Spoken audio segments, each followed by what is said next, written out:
A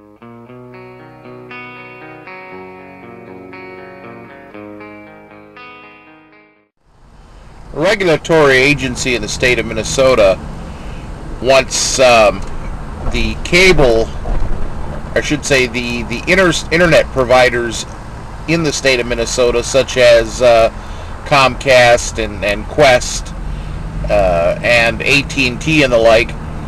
They want these ISPs to block roughly a list of 200 different websites that are known as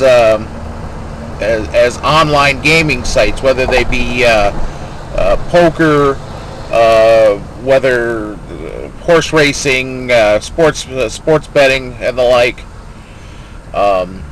Fortunately, there's a bill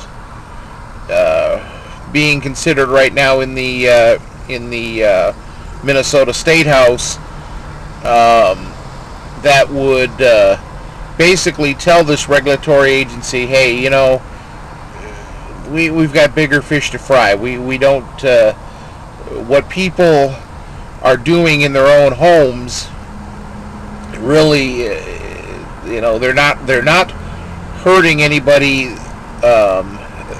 They're not hurting anybody else, I guess, and thus government really doesn't have any business in trying to police this. And a good point was made that this this list of 200 websites barely scratches the surface in the amount of sites that are actually out there and available to the public.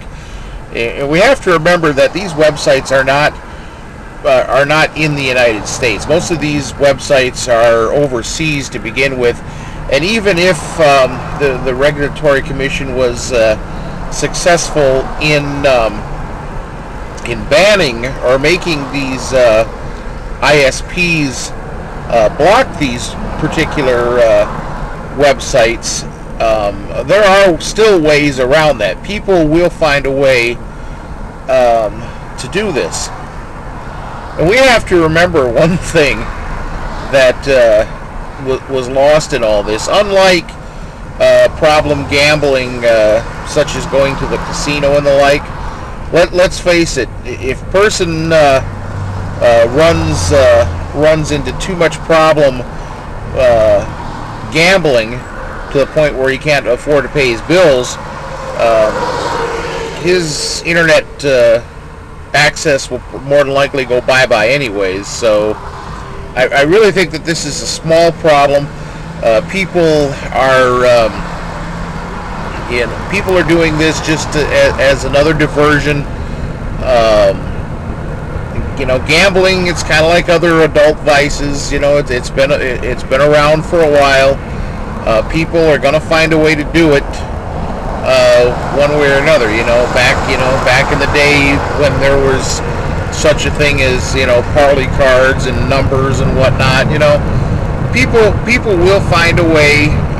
If they want to gamble, they will find a way to do it. And I think it's foolish to try to get involved, especially when it comes to what people are doing in the privacy of their own home.